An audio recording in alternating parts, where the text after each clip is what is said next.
Hey guys, welcome back. I'm Matt, the DIY Prepper, and today we've got something pretty cool. I actually made 100 subs.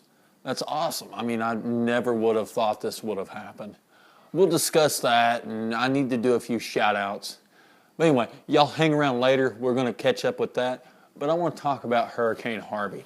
It's actually still going on right now. Hearts and prayers go out to those people. It's a terrible situation. I don't know what I would do if I were to lose everything like that. It's something unimaginable. I've written down a few things about it. So let's talk about some of the numbers that are going on and associated with that. 300,000 people are expected to be going to shelters. 450,000 expected to need flood assistance of some sort or another. That's 500,000 people altogether. That's almost 750,000 people that are going to need assistance. That's huge. 13 million people are expected to be affected by floodwater. A couple of things made this storm different. One is it's kind of a 1-2 punch.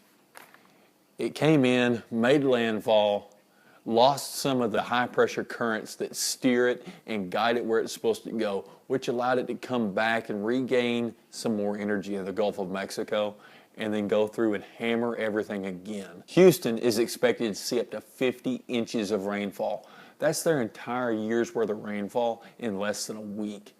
I have a friend in Houston that said that there's all kinds of vehicles flooded out, jacked up pickups flooded up to the hood. It's just impassable. There's a series of dams that we're going to release. I'm assuming that these had to do with the flooding of the Brazos, which really caused a lot of trouble. The Brazos overran its banks and just flooded city after city. You have these hurricanes coming in, and Houston was on that counterclockwise side of it. And these winds and storm surge come up around the storm, and it was pushing water, making the rivers run in reverse temporarily, causing massive amounts of flooding. We haven't seen a storm like this hit Texas in years. We do have hurricanes hit Texas pretty often. We don't see them much where I'm at. I'm in Texas, but I'm 700 miles from the coast. So it doesn't really affect my world much, but the lives, the possessions, and the belongings, and everything else involved with the people that are victims of this it's not really, I have a hard time imagining that. I truly do. We were originally expecting a Category 2 hurricane. It became a Category 4. We weren't expecting it to hit land and just sit there and soak and soak and soak, but it did. It's just a lot of things are unexpected with this storm. Another thing I thought is worth mentioning is that the 911 system was overran. There were calls going, it's still right now, as I'm making this video, there's calls that are going unanswered. But the interesting thing about that is more calls for assistance are being answered via social media. I read that in 2 separate places. So people are taking to social media to request help, and they can actually get to those and process them faster than if they call 911. I'm sure this is just in short, temporary, and isolated cases. Maybe for this particular hour they were able to answer more social media cries for help. I'm not sure. But it is a sign of the times that we're in and a sign of the impact that social media has on our life. Now back to this whole 100 sub thing. Man, that's crazy. Literally, the only reason I started this YouTube channel was because I was going to delete everything off my phone. And I had some videos and I needed someplace to put them.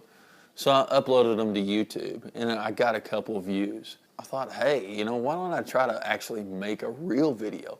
Why don't I do something like edit it and plan it out and do something on purpose?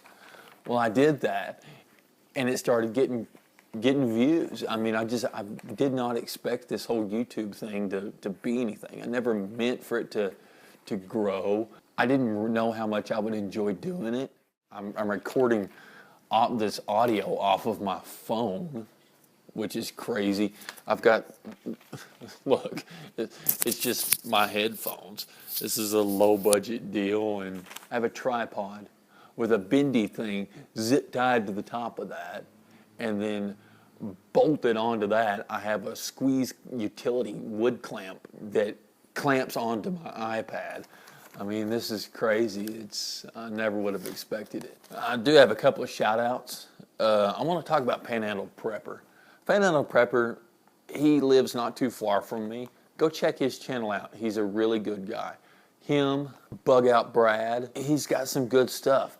Real short videos you can watch. It don't take up a whole lot of time. He's got a lot of good ideas. So go check him out. Family, God, and Country. He's got a great channel, does the same kind of stuff I do. He just put up a video about sharpening that I thought was a really good video. Go check him out. You can learn a lot from him. Rob Painless.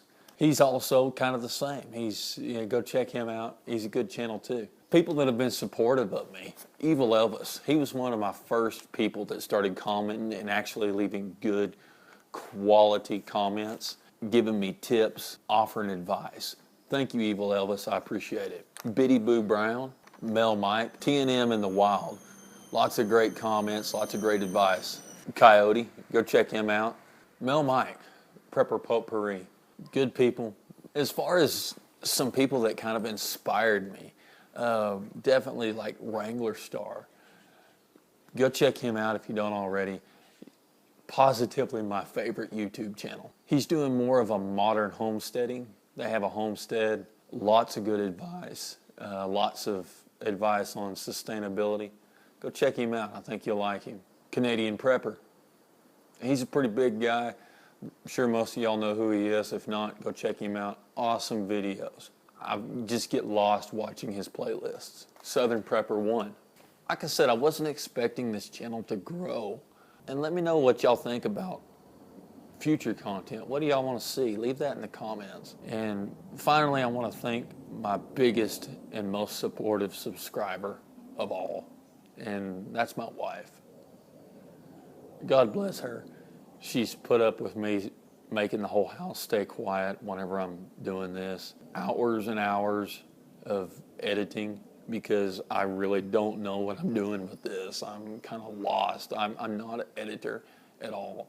But anyway, thank you, baby. I love you. So what would y'all like to see for future content? Do you like the $5 Prepper series? Do you want me to continue with that? What about maybe just follow me around day in the life type things? Let me know, and I'll put more energy into what you guys ask for. When y'all comment, it lets me know if y'all like it or not. So be sure and hit the thumbs up, subscribe, and share it out on social media. I'd like to see this thing grow. We'll just see what happens. And until next time, be safe.